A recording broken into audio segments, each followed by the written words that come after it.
Hello, Damian. It's Hey. a pleasure to have you here. Thank you, thank you. Congratulations on the album. Thank you. Everything. That video was awesome. Thank you. Can you tell me a little bit about what inspired that video? Well, the song, definitely, which in the song is kind of dealing with the inner city in Jamaica and the culture of those communities. You know, where it comes down to, for example, what we call rude boys in Jamaica, or gangster in Jamaica. Yeah. Traditionally, these people would have a kind of responsibility to their communities to be the defenders or like the big brothers of their community. So that song is kind of reminding the younger generation coming up now that it's not just about being tough, it's also about the responsibility of taking care of the ones around you, you know? Mm-hmm. Yeah. Yeah, so I kind of wanted to get into the album a little bit, and, you know, there's a lot of themes on it about, yeah, like taking care of the people around you and, you know, the importance of social justice, social activism, and I was wondering if you could tell me kind of about the themes on the album. Well, it's really all about being human. You know what I mean? And as a human being, it's your nature to care for other humans. That's what really makes the world great, is that all of us bring something to the table and we learn from each other. And what I'm good at, you might not be good at, but what you're good at, you know what I'm saying? Yeah. So it's all really just a human experience in that kind of case. It's not really anything too political or even too thought out, more than just a love for humanity. And within your love for humanity, you're going to check for people, don't care where them come from or, you know, who they are, you know? Yeah. So, you know, obviously it's been 12 years since your last solo album, and I was wondering if you could, you know, tell me a little bit about the timeline. Obviously, you had tons of awesome stuff going on since then, and, you know, tell me a little bit about the timeline of when did this one come together? When did you really start putting it together? Well, all right. So after we finished touring the Welcome to Jamrock album, we did about 3 years of touring on that album. I went into the studio to start working on what should have become my next solo album. Yeah. So that was around 2008. Gotcha. So I went in the studio and we started to do some work, and then shortly after that, the opportunity came up for me to do the project with Nas. And so we put my album on hold to do the project with Nas. And I also did a project with, you know, it's called Super Heavy. Yeah. With Mick Jagger, Just Stone, Dave Stewart, A.R. Rahman. It was like a super group of musicians, you know. So we stopped and we did those two projects, and I also produced a lot of tracks for some compilation albums that our family label put out. Set Up Shops, Volume 1, 2, 3, and some production for some other artists that I've been working with, you know. So I've been busy in the studio, but not necessarily working on my solo stuff. So on this album now, it's been about 2.5 years that we've been working on it, and we use a few of the ideas that I had from 2008 has been brought up to speed for this album, along with some new ideas that we've worked on in the last 2.5 years. So I was wondering if you could tell me a little bit about how did all those collaborations with like Nas, Mick Jagger, Skrillex, like how did those influence the sound? How did that influence, you know, when you went into the studio? Did you learn anything cool from them or anything? Yeah, definitely. In each experience, you learn something from each one of them. Nas is a man who is a perfectionist. He'll write verses that you'd say, yo, that verse, and he said, no, not that verse, and start again, you know? Working with Super Heavy, I learned a lot about instrumentation. You know what I mean? Touring over the years, I would be on stage and seeing them get ready for the rock groups to come on. And you see the man them have like 20 odd guitars, and you're wondering, why so much guitars? You only need one. When you go into the studio, however, and you listen to the guitars, each guitar have a different sound.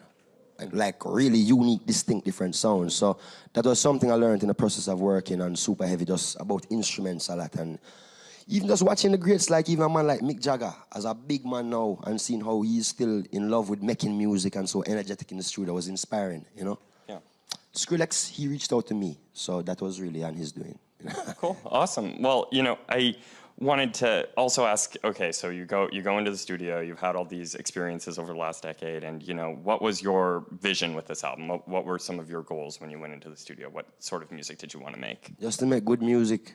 Tell you the truth, leading up, when I started working back on this album, for the first couple of months, I had a little bit of writer's block because I had so much anticipation and wanted, you know, it's been so long that I wanted to make sure this thing was as great as it could be, and for a while that was kind of almost kind of stifling me, you know? So once we got the groove going and just kind of really got into just making music, that's when things started to flow. So I find if you're being creative, if you're thinking, you're not being creative. Being creative is kind of just making new ideas pop up, you know? So that's the best policy. So when did you find that you were like creating the best, I guess? Like, during your sessions? Would it be like late at night, or were you going in more? Oh, like we a don't have, rigid we don't business? have. Well, listen. The only way you find me in the studio is in the morning. Is if I've been up all night Gotcha. into the morning. So you don't have any morning or daytime sessions. It's strictly nighttime session for me. Awesome. Yeah. Awesome. Like, who were you working with on the album? Who were some of your collaborators? Well, of course, my brother Stephen, who is vocally collaborating on 3 of the songs, and then, of course, as a bigger brother, collaborating on everything as he always does. I have also a collaboration with an artist named Major Maija, Gotcha. who is the son of Bounty Killer, who is a legendary Jamaican dancehall artist. Right?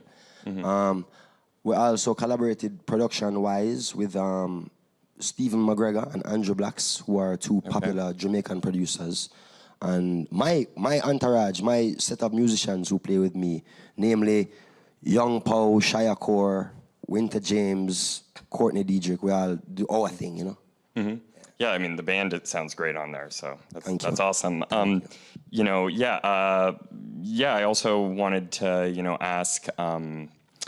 Sorry, just. Oh, and I should add to that, I also did some work with Family Man's son, my father's bass player, his youngest, well, not his youngest son, but one of his young sons we did some work with too. Gotcha. Yeah, so one of the things I really enjoyed hearing on the album was that you actually go and sample some like kind of old school classic reggae artists. You've got, I got to check my notes here, but yeah, you've got Black Uhuru and, some really cool people. So like, I was kind of wondering, how did you decide to do that, to sample those older artists and kind of have that like lineage, the through line of? To tell you the truth, I like to sample music that resonates with me, and a lot of the music I sample is music I grew up with. So for example, the Black Uhuru songs I sampled, Solidarity. I can literally remember being a kid and hearing that song being played in Jamaica and how it took over the radios when it came out, Yeah. Who else did I sample? Dennis Brown. Dennis Brown is one of my favorite vocalists, not just reggae, but just favorite vocalists all out, you know what I mean? Yeah. And I've sampled his work before, and I'm a big fan of his music. So really, it's just the music I'm a fan of, I sample. There was also there's a moment on one of the songs where you almost kind of start singing like the Fresh Prince of Bel-Air theme. And I was curious about that. Yeah. Well, that song is talking about, it's Living It Up is the name of the song, and the song is really dealing with the fact that my father came from the ghetto, and I was raised and born uptown, which is a privileged part of town. Okay. You know what I'm saying? So I drew from the Fresh Prince reference because Fresh Prince's whole story is that he's from, the inner city. He's from the slums, and then he went to go live in, Beverly Hills or wherever it was with his family, right? Yeah. Right. So that's kind of like, that's why I draw that reference in that song. So obviously you've got like a lot of other cool stuff going on right now. I wanted to ask about your appearance with Jay-Z and working with Jay-Z on BAM. I mean, that song is crazy. And, can you tell me a little bit about how, I guess you guys go back, you're involved with Tidal, and could you tell me a little bit about, how that song came about? Yeah, sure. Well, when Welcome to Jam Rock, the song came out, at the time I was a free agent, so to speak. I didn't have a record deal. Yeah. And Jay-Z was interested in signing me at the time to Def Jam. That was the first time actually I had met him. And we kind of, we'd bump into each other over the years and whatnot, and have that mutual respect. And then came the opportunity to be a part of Tidal, which I love that, because Tidal really reach out to musicians, which a lot of these other platforms haven't. They haven't really considered the opinions and our feelings as a creative source behind all of the music, And Tidal really embraces the musician, and I love that. So we partnered up a little bit with the Tidal situation. And then realistically, I was going to California to go shoot a video for a song I have called Medication. Gotcha. And suddenly I see a text come up on my phone saying, "Hey, it's Jay. I'm out in California. I hear you're coming out. Can you please stop by the studio for a few hours?" And I said, "Sure." And I went by, and he played me. He had the idea for the hook for the song already. He knew what he wanted for the hook. So I did that for him. And then he said, "Okay, can you just freestyle over the beat?" So they played the beat down and looped it out for 15 minutes. I'm just freestyling and just singing all kind of garbage. And then they edited my freestyles and made my verse.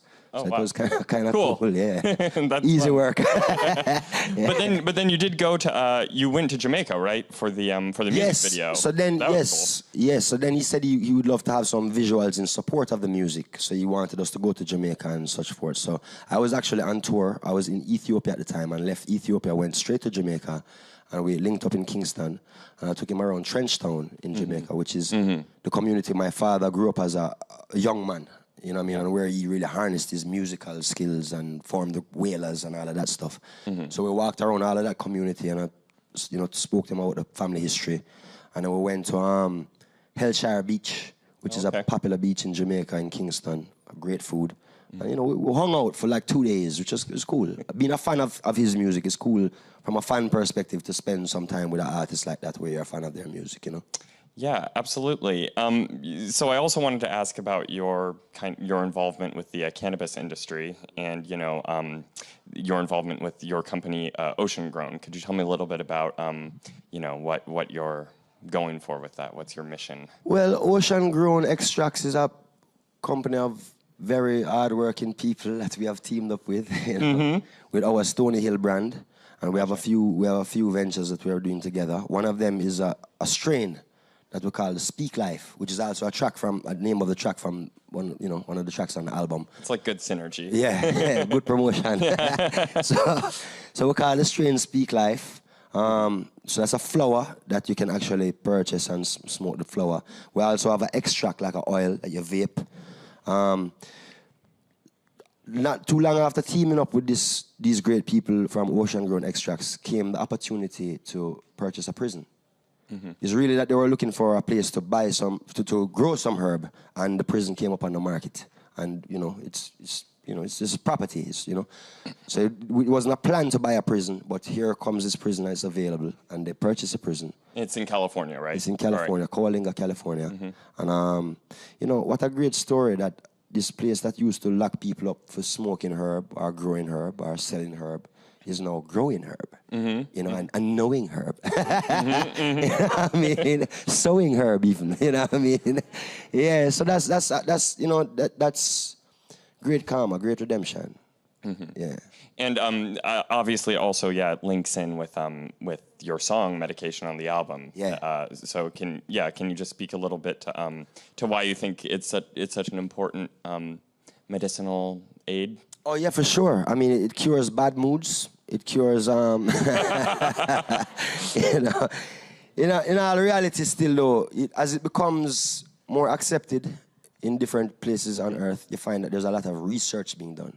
Yeah. And what we've seen from this research is that it's really beneficial for a lot of illnesses, not just the expected culprits. So not just cancers we talk about, or glaucoma over the years, but you're talking about Parkinson's, you're talking about Crohn's disease, you're talking about multiple sclerosis, that name, I'm saying it right? Yeah. All of these things, the variety is crazy, and it's helping these people without the dangerous side effects that pharmaceuticals have. You know what I mean? And it's showing great promise. And we just really want to educate people and make people be more aware of that. And especially doctors and scientists and people who can actually do the hard research to inform, the policymakers that, this is a real deal thing, Absolutely. So kind of just going back to the album a little bit, I wanted to ask, I've read that it's a very personal one for you and that you're covering like a lot of... Well, all of them, but yeah, this one too. Yeah. So I was just wondering, what were you speaking about, personally on that album? Life, my life, and how it affects me. Like I said, all of my albums are pretty personal. My music, I make music is based upon really how I feel about life, about my experience, about the world, about society, about everything I'm experiencing, witnessing, and all of this. So it's not, I don't necessarily make music to be marketed. I make music and then we have to try to figure out how to market it after. You know what I'm saying? It's based upon my feelings. And, I also did want to ask, you had this massive hit with Welcome to Jamrock. And were you ever intimidated about following it up with this album? Like, how do you go in after having such a big hit and kind of, not psych yourself out, I guess? You know what? I mean, I must tell you honestly, a lot of these questions, I think about them when I get asked in an interview about the question. It's not really... When I'm in the studio excuse me, I'm not thinking about Jamrock. Yeah. I'm thinking about, well, okay, what he's playing some chords, what kind of vibe am I feeling? How, you know what I mean? I'm thinking about the next movement more so than trying to dwell on, anything else. Absolutely, yeah. Yeah, and also, I know that you have a documentary coming out, like a mini film about your African tour. Can you tell me a Yes. little bit about that and why you wanted to put that out? Well, it was beautiful. We did a few dates in Africa. We did 6 dates in Africa. We did South Africa, Durban and Johannesburg in South Africa, Nairobi, Kenya. We did Mauritius and Reunion Island, and we also did Addis Ababa, Ethiopia. I've been to Ethiopia before, and once before I went to Ghana also. So it was my first time in Africa. But what was really special to me about this trip was that we were able to string so many dates together, because that's a big challenge. Yeah. Most of the time, when artists from my walks of life go to Africa, we play one show and then we leave. Yeah. Or you go to one country and then you leave. You know what I mean? And I've always said, well, why can't we tour Africa like how we tour Europe? We go to Europe, we go to France, we go to Italy, we go to Germany, we go to England, we go all over. So it was great to finally be able to string together a bunch of dates in Africa that it wouldn't just be like stop and go. You know what I mean? So I'm very proud of that fact. And we really hope that encourages more tours like that. Oh, okay. And so now you're, in September and October, you're going to be touring the States. Yeah. And what can people expect from your shows? What are you most excited to play? What type of a format is it going to be? Well, I can't even really say anything more than, obviously, I'll be playing a lot of the new music. When I'm finished here doing promotion for this new album, I'll go home for about a month and we'll go to the rehearsal rooms and start rehearsing what will be the new set. So me, myself, I don't know what to expect as yet, but I hope people enjoy it, You've got good stuff in store for sure. Yeah, I hope so. Cool. All right. Well, I think that we're going to throw it to the audience for some questions. First of all, maximum respect, Every time. brother. Every time. All right. What I wanted to ask is, obviously, as an artist like myself, I have favorite songs that I do or favorite pieces that I do. What's your favorite song off the album and what inspired you to do it? I don't really have no favorite song in terms of listening or what I enjoy listening to. I have a few songs that I would say are a little bit of kind of sentimental to me. One of them being So a Child May Follow, because it kind of reminds me of when I hear it, I always think about my nephews and nieces who are like in their early 20s, late teens, And also, during the making of that song, I had a very close friend of mine who passed away. And there's a few lines that's subliminally kind of dedicated to that friend. And so every time I hear the song, it kind of reminds me of that, Another one I'm kind of really have a sentimental thing with is also a song called The Struggle Discontinues. Because it's the first time I've really done a track that I would say sounds so reminiscent of my father's music. So it's kind of special in that kind of way to me, Hi, congratulations on your 4th studio album, Damian. Thank you. You're welcome. So some of us were reintroduced to you as a feature on Jay-Z's 444 album for the song Bomb. I know it's a sample of Sister Nancy's classic Bomb Bomb Bomb. Bomb. Yeah. Can you explain to us what does bomb mean, or your interpretation of what she meant? What she's saying? Yes. Well, she's kind of saying what a bam, like what a uproar, what a calamity, what a, excitement is really kind of what she's saying, you know what I mean? On the track, though, I mean, my part, I'm saying, gangster now live in a tenement yard. Well, that's the great Jacob Miller and Inner Circle. That's where that come from. How I'm interpreting it on that record, it kind of means that our spirit is too rebellious that we cannot be held in these places. This place is too small for us. This kind of way of thinking is too small for us, Yeah. All right, thank you. All right. Hey, Well, that was cool. Hey, Damian. I know you come from a music family and you work with your brother on like 1 or 2 songs. Have you thought about or working, or do you collaborate at all with your rest of your family at all on your music? or want to in the future? Yeah, we collaborate. Yeah, you know, keep in mind, you have a lot of ideas and a lot of things happening that never see the light of day in terms of the public. You know, so you have a lot of collaborations and just fun energy that we do in the studios, hanging out. You know what I'm saying? And of course, when it comes down to family, there's always a possibility. Can I tell you that there's anything, you know, scheduled in a book? No. But I mean, of course, where there's family, there's always going to be that possibility of us doing things together. Yeah. Awesome. Well, Damian, thank you so much for coming by and talking with us. Yeah, and, you know, Stony Hill, Damian's latest album, it's out tomorrow, and a bunch of cool songs on there. So, you know, go catch it. Go catch him when he's in town for his fall tour. Thank you. Thank you.